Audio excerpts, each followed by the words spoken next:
Each and every day, thousands of emotions, memories, concerns, and feelings are moving through our mind. So our life is run by thoughts throughout the day, and it is leading to unnecessary stress, emotionally and physically burnout. Being stuck in thoughts about past and future take away from enjoying the present moment.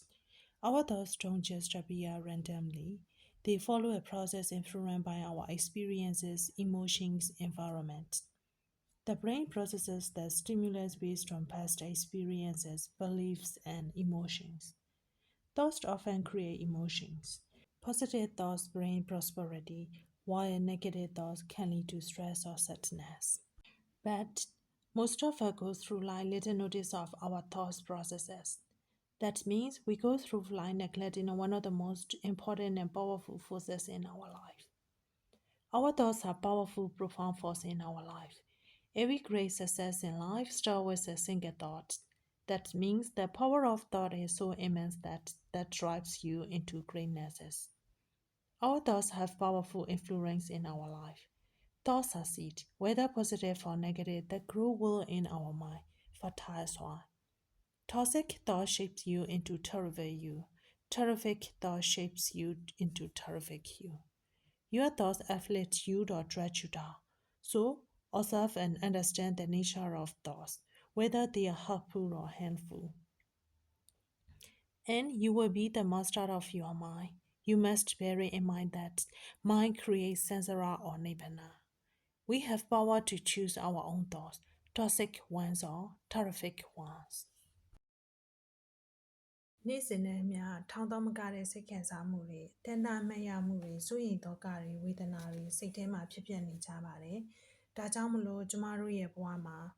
တစ်နေ့တာလုံးအတွေးတွေရဲ့လွှမ်းမိုးခြင်းကိုခံနေရပြီးတော့မလိုလားအပ်တဲ့စိတ်ဖိစီးမှုတွေကိုခံစားနေကြရပါတယ်။စိတ်ပိုင်းဆိုင်ရာရောရုပ်ပိုင်းဆိုင်ရာပါထိခိုက်ခံကြရပါတယ်။ပြီးခဲ့တဲ့အတိတ်ကအကြောင်းတွေဖြစ်လာမဲ့အနာဂတ်အကြောင်းတွေပဲတွေးရင်းနဲ့အတွေးတွေထဲမှာနှိမ့်မြုပ်ပြီးတော့လက်ရှိပစ္စုပန်ဘဝမှာနေထိုင်ဖို့မိနေတတ်ကြပါတယ်။အတွေးတွေကသူ့ဘာသာဖြစ်ချင်တယ်လို့ဖြစ်လာတာတော့မဟုတ်ပါဘူး။ဘဝအတွေ့အကြုံတွေစိတ်ခံစားမှုတွေပတ်ဝန်းကျင်အတိုင်းဝိုင်းတွေ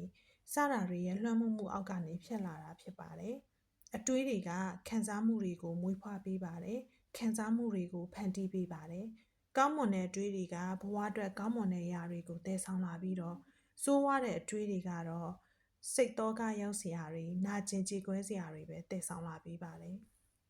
ဒါပေမဲ့ဒီလိုအတွေးတွေရဲ့အလုံးလုံးပုံအတွေးတွေရဲ့ဖန်တီးမှုတွေကိုတိတ်တတိမထားမိပဲကျမတို့ဘဝကိုဖြတ်သန်းလာခဲ့ကြပါတယ်။ဒါဟာကိုယ့်ဘဝမှာအလွန်အရေးပါတယ်အလွန်ကိုစွမ်းအားကြီးတဲ့အရာတစ်ခုကိုလှစ်လူရှုထားသလိုဖြစ်နေပါတယ်။တကယ်တော့ကြီးမားတဲ့အောင်မြင်မှုတိုင်းဟာအတွေးတစ်ခုတည်းကနေပဲစခဲ့တာပါ။ဘဝမှာအောင်မြင်မှုတွေကိုအတွေးကဖန်တီးပေးနိုင်လောက်အောင်စွမ်းအားကြီးတယ်လို့ဆိုလိုတာပဲဖြစ်ပါတယ်။ကျမတို့ရဲ့ဘဝရှင်သန်မှုမှာအတွေးတွေရဲ့လွှမ်းမိုးမှုကအလွန်များပါတယ်။အတွေးကမျိုးစေ့တစ်ခုနဲ့တူပါတယ်။ကောင်းတဲ့မျိုးစေ့ပဲဖြစ်ဖြစ်ဆိုးတဲ့မျိုးစေ့ပဲဖြစ်ဖြစ်ကောင်းတဲ့အတွေးပဲဖြစ်ဖြစ်ဆိုးတဲ့အတွေးပဲဖြစ်ဖြစ်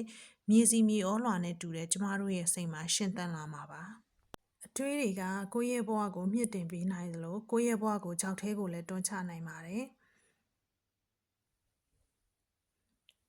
ဒါကြောင့်မလို့ကောင်းတဲ့အတွေးပဲဖြစ်ဖြစ်ဆိုးတဲ့အတွေးပဲဖြစ်ဖြစ်အတွေးတွေရဲ့သဘောတဘာဝကိုစူးစမ်းလေ့လာပြီးတော့နားလည်အောင်လုပ်ပါ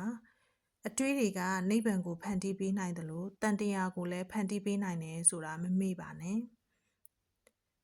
ကျမတို့မှာကိုယ့်ရဲ့အတွေးတွေကိုကိုရွေးချယ်ဖို့အတွက်စွမ်းအားရှိပါတယ်အဲ့တော့အစိတ်အသင့်တဲ့အတွေးကိုရွေးချယ်မှာလားအပြုသဘောဆောင်တဲ့ကောင်းမွန်တဲ့အတွေးကိုရွေးချယ်မှာလား